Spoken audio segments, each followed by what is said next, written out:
मुंबईत हिंदी आणि मराठी वाद पेटलेला असताना आता दादर माहीममध्ये असलेल्या मराठी शाळा पाडण्याचा घाट महानगरपालिकेनं घातलाय का असा सवाल उपस्थित केला जातोय। इथले जे स्थानिक आमदार आहेत महेश सावंत, जे शिवसेना उद्धव बाळासाहेब ठाकरे पक्षाचे आमदार आहेत, त्यांनी याबाबत सवाल उपस्थित केलेला आहे आणि याबाबत आता ते पाठपुरावा देखील करतायत। आपल्या सोबत आहे काय नेमका असा का विषय आहे आणि यापूर्वी सुद्धा 3 वर्षापूर्वी अशीच एक शाळा पाडली होती जी अजूनही बनलेली नाही असं पण समजतंय।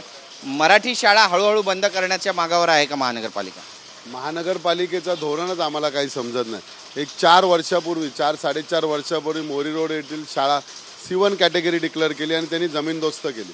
जमीनदोस्त केल्यानंतर आजपर्यंत 4-4.5 वर्षात महानगरपालिकेकडे कुठलाही ठोस आराखडा नाही की ती बिल्डिंग कधी बांधणार आणि कधी होणार।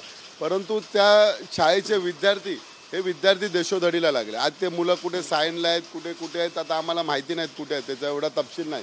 परंतु त्यानंतर सुद्धा 2018 आणि 19 साली माहीम स्कूल आहे जिथे मराठी, हिंदी, उर्दू इतर भाषीय शाळा चालत असतात। ह्या शाळेचा रिपेअरिंग झाला 2019 साली आणि 2024 साली आणि 24 साली ती C1 कॅटेगरीवर येतात। मग आज करोडो रुपयाचा निधी गेला कुठे महानगरपालिकेचा? हा महानगरपालिकेच्या अधिकाऱ्यांनी खाल्ला की महानगरपालिकेच्या कॉन्ट्रॅक्टरनी खाल्ला याचा तपशील महानगरपालिका जर 4 वर्षापूर्वी पूर्ण शाळा रिपेअरिंग आणि तिथे गेल्यानंतर तुम्हाला साधा मुलगासुद्धा सांगेल की ती शाळा C1 कॅटेगरीमध्ये नाही, कारण एवढी चांगली आणि सुंदर दिसते आहे तरी पण त्यांनी C1 कॅटेगरीमध्ये टाकण्याचा घाट का केला हा महानगरपालिकेच्या प्रशासनाचा उद्देश अजूनही समजत नाही। तर त्यासाठी ज्या दिवशी मला समजलं त्या दिवशी मुलांना वळली येथे ट्रान्सफर करत होते किंवा इतरत त्यांना शिफ्ट करत होते। तर मी म्हटलं माझा विरोध आहे त्याला, म्हणून मी आणि असं पण SRAच्या हत्याखाली महानगरपालिकेला शाळासुद्धा दिली आहेत काय ठिकाणी, परंतु महानगरपालिकेचा कुठला अधिकारी त्याच्यामध्ये बघत नाही। मी स्वतः SRAमध्ये गेलो, बिल्डिंग प्रपोजलमध्ये गेलो, महानगरपालिकेच्या एज्युकेशन डिपार्टमेंटला भेटून मी त्या शाळा त्यांना एक शाळा हँडओव्हर केली। आता एक शाळा आम्ही अगर बाजारात हँडओव्हर करू, आता दुसरी शाळा जी साऊथच्या हद्दीत आहे तीसुद्धा आता मी करतो आहे, त्याचा पण लेटर लिहायला सुरुवात करतो। म्हणजे महानगरपालिकेच्या शाळा आज गरीब मुलांना दुसरा मी स्वतः BMC शाळेमध्ये शिकलेला विद्यार्थी आहे, त्यामुळे आर्थिक परिस्थिती लोकांची नसते त्यावेळी ते डोनेशन देऊ शकतो। परंतु आज काय झालं, न्यू माहीम स्कूलचे विद्यार्थ्यांना वळलीला पाठवतात, कुठे सायनला पाठवतात, शेवटी त्या पालकांनी कर्ज काढलं किंवा इतरत ओढाताण करून ते कनोसा हायस्कूल असेल, KG खिलानी असेल या ठिकाणी त्यांनी डोनेशन भरून शाळेत प्रवेश घेतला। हे कितपत योग्य आहे? अजूनही ती शाळा बघा, मी तर बोलतो माझ्याकडे आत्ता पुरावा आहे, घाटकोपरला एक शाळा अशी आहे जिथे टेकू लावून 3 वर्ष शाळा चालवली C1 कॅटेगरीमध्ये डिक्लेअर करून सुद्धा आज याच्यामध्ये एक सुद्धा टेकू दिसत नाही, तरी C1 कॅटेगरी मुद्दा म्हणून केला असं मला वाटते। पुढचं पाऊल नेमकं तुमचं काय असेल? पाऊल मी त्या दिवशी कमिशनर साहेबांना म्हटलं की मला तुमची ॲडिशनल कमिशनर जे एज्युकेशन सैनी साहेब आहेत त्यांची आणि एज्युकेशन डिपार्टमेंट ज्यांनी C1 कॅटेगरी डिक्लेअर केली ते सगळे ऑफिसर मला पाहिजे। ते म्हणाले की येत्या 2-4 दिवसामध्ये मी व्हिजिट देतो। आज त्यांना पुन्हा पाठपुरावा करणार, एक साधारण शुक्रवार शनिवारमध्ये पर्यंत आम्ही त्यांची व्हिजिट घेणार आहोत आणि त्यावेळी पालक सगळे माजी शिक्षक त्या विभागात राहणारे रहिवासी सगळे येणार आणि कमिशनरला रिक्वेस्ट करणार की शाळा पूर्ववत चालू करा, काय असेल ती डागडुजी करून घ्या। CP राधाकृष्णन जे राज्यपाल आहेत महाराष्ट्राचे, त्यांचं एक विधान आलंय, कुणी जर मला मारलं तर मी मराठीत बोलू शकणार आहे का, अशा पद्धतीचं हे विधान आहे। किती सार्थ वाटतं तुम्हाला आणि काय म्हणाल याबद्दल? नाही बघा काय आहे, मारामारी करून कुठला प्रश्न सॉल्व्ह होत नाही, या बाबतीत मी सुद्धा सहमत आहे आज। परंतु महाराष्ट्रात आपण राहतो तर मराठी भाषेच्या विरोधात तरी कुठल्याही परप्रांतीयांचा उद्गार नाही पाहिजे।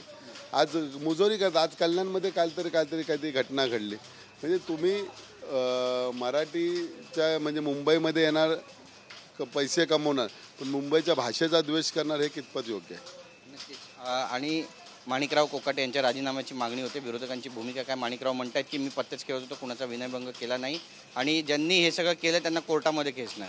म्हणजे मी काय म्हणतो, विनयभंग केला किंवा पत्ते खेळणं हे मंत्र्याला शोभते का? आज मंत्र्यांकडे लोकांच्या दाट अपेक्षा आहेत।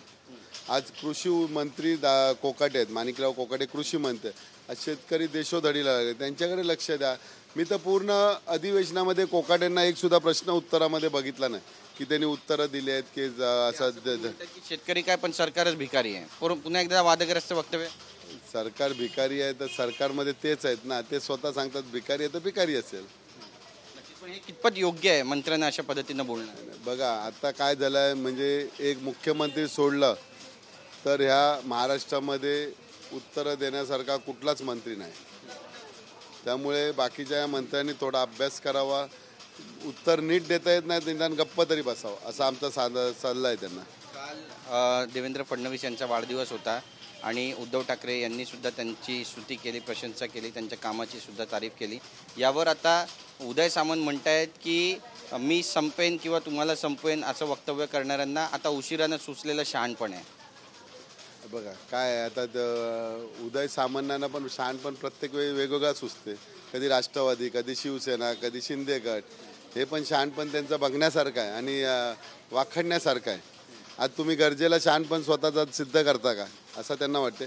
आणि एखाद्या चांगला कोण काम करत असेल, आम्ही सुद्धा आता तुम्हाला म्हटलं ना, देवेंद्र फडणवीसशिवाय दुसरा उत्तर देणारा कोण मंत्री मला दिसला नाही अधिवेशनामध्ये व्यवस्थित उत्तर देणार.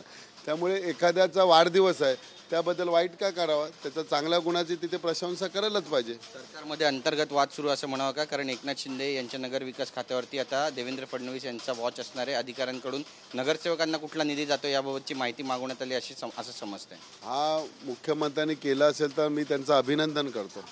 कारण एकनाथ शिंदेनी जसं काय खैरात वाटतात तसा निधीचा खैरात वाटलेला होता. त्यांनी धारावीमध्ये माझ्या स्वतःच्या समोर आहे, बाकीच्यांचा धारावी काय आमच्या विभागामध्ये एवढ्या कोटीचा मागे 2.5-3 वर्षामध्ये निधी दिला आहे. माहीममध्ये असू द्या किंवा धारावीमध्ये असू द्या, निधी वापरला जात नाही. सगळेजण सरकारी अधिकारी आणि ते ज्यांना निधी दिले ते खिशात लाटण्याचा प्रयत्न करतात. केल्याबद्दल तर आपण पाहतो आपली भूमिका या ठिकाणी मांडलेली आहे महेश सावंत यांनी. कॅमेरा पर्सन मात्रेचा गिरीश गायकवाड, TV9 मराठी, मुंबई.